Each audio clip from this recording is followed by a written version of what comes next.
मैं निशा नैयर आपका स्वागत करती हूँ मेरे यूट्यूब चैनल पे। आज हम शनि के बारे में बात करेंगे क्योंकि शनि अभी 13 जुलाई को वक्री होने जा रहा है।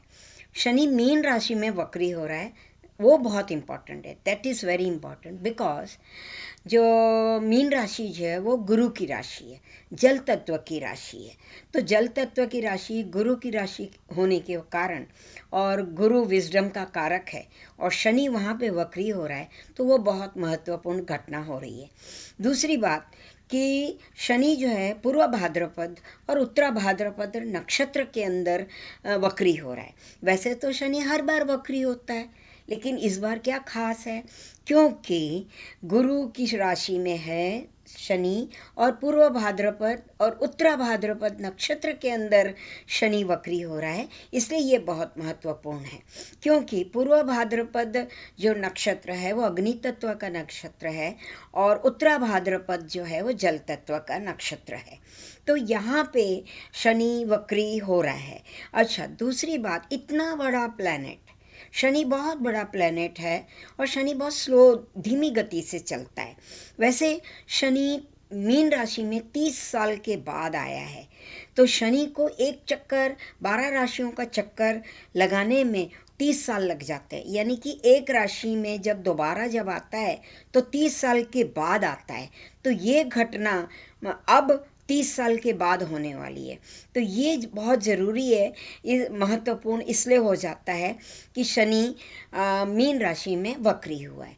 अब शनि वक्री का मतलब क्या होता है कि इतना बड़ा ग्रह पृथ्वी के एकदम नज़दीक आ गया है, और पृथ्वी भी घूम रही है और शनि भी घूम रहा है। तो दोनों की जो गति है ना, घूमने की गति, रोटेशन, उसकी वजह से क्या महसूस होता है कि शनि जो है बैकवर्ड जा रहा है। तो इसे रेट्रोगेट कहा जाता है।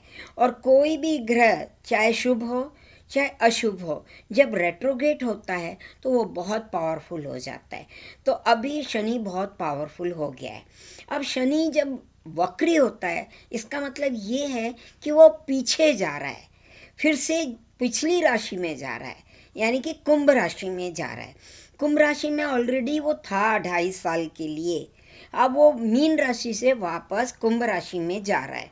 तो ये क्या बताता है, शनि जो है काल है, समय है, तो ये समय बताता है।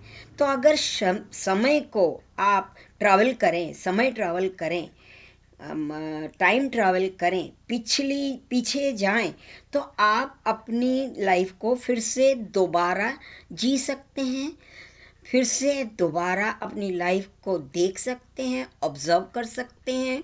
आप अपनी, ये आपको एक मौका दिया जाता है। शनि आपको टाइम है, काल है, काल आपको फिर से समय दे रहा है कि आप फिर से एनालाइज करिए अपने एक्शन को। जब आप कुंभ राशि में शनि आया था, तो आपने किस तरह के एक्शंस किए हैं, कौन से कर्म किए हैं, क्योंकि शनि कर्म का कारक है।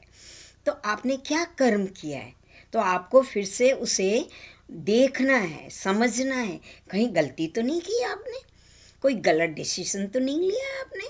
तो ये रीसेट करने का एक मौका मिलता है हमें, टाइम ट्रैवल करके पीछे जाके हम हमारे कर्म को फिर से रीसेट कर सकते हैं, फिर से हम सुधार सकते हैं। तो ये दोबारा मौका मिला जाता है। तो रीसेट बटन दिया है शनि ने। तो आप अपने कर्मों को देखिए, समझिए क्या गलती हुई है, कहाँ गलती हुई है, कौन सा गलत डिसीजन लिया गया है, कौन से सिचुएशन में आपने क्या डिसीजन लिया है। तो ये सारी चीज़ें आपको देखनी है, समझनी है, और वहाँ सुधार करना है। अगर आपने इस बार सुधार कर लिया तो बहुत अच्छी बात है, पर अगर आप नहीं कर पाए, क्योंकि हम लोग जनरली जो है ना बेहोशी की हालत में जीते हैं, हम अवेयरनेस तो होती नहीं है हम क्या कर रहे हैं, इतना अवेयर होके हम कॉन्शियसली हम हमारे कर्मों को देखते हुए काम करते नहीं हैं, और बेहोशी में हम काम करते हैं, तो हमारे से बहुत बार गलत डिसीजन होता है। अब देखिए, गुरु की राशि में, क्योंकि वो विजडम की राशि है, मीन राशि विजडम है, तो वहाँ की राशि में अभी शनि चल रहा है और ये वक्री हुआ है। तो विजडम क्योंकि गुरु गुरु का जो तत्व है, गुरु की जो असर शनि पे होगी। शनि गुरु की राशि में है, शनि भी विजडम देता है, गुरु भी विजडम देता है। शनि भी नियम और कानून और रूल को फॉलो करने के लिए बोलता है, और गुरु भी यही बोलता है। तो ये विजडम से आपको अपने कर्मों को देखना है। रेट्रोगेट जब शनि है, 138 डेज के लिए शनि कुंभ राशि में रेट्रोगेट हुआ है, तो ये 138 दिन जो है वो बहुत महत्वपूर्ण है। मान लो आप नहीं कर पाए, एक बात है कि सपोज आप नहीं देख पाए, नहीं चेंज कर पाए, नहीं सुधार कर पाए, तो आपको 1000 टाइम मोर एफर्ट्स डालने पड़ेंगे उस चीज़ को सुधारने के लिए। और फिर अगर इस जन्म में या इस ट्रांजेक्ट में आप नहीं कर पाए, तो फिर से 30 साल के बाद वो फिर दोबारा आएगा, और फिर तब 30 साल के बाद आपको वही चीज़ दोबारा देखनी पड़ेगी और बदलनी पड़ेगी। और कर्म का कारक है शनि, तो कर्म से तो आप छुटकारा, क्योंकि कर्म के अनुसार ही दंड, क्योंकि दंड भी देता है, शनि के हाथ में दंड भी है। दूसरा, शनि अभी मीन राशि में पड़ा हुआ है, जो व्यय की राशि है, लॉसेस की राशि। 12वां घर जो है वो लॉसेस का घर है। तो अगर अभी आपने सुधार नहीं किया तो लॉस होने के चांसेस हैं।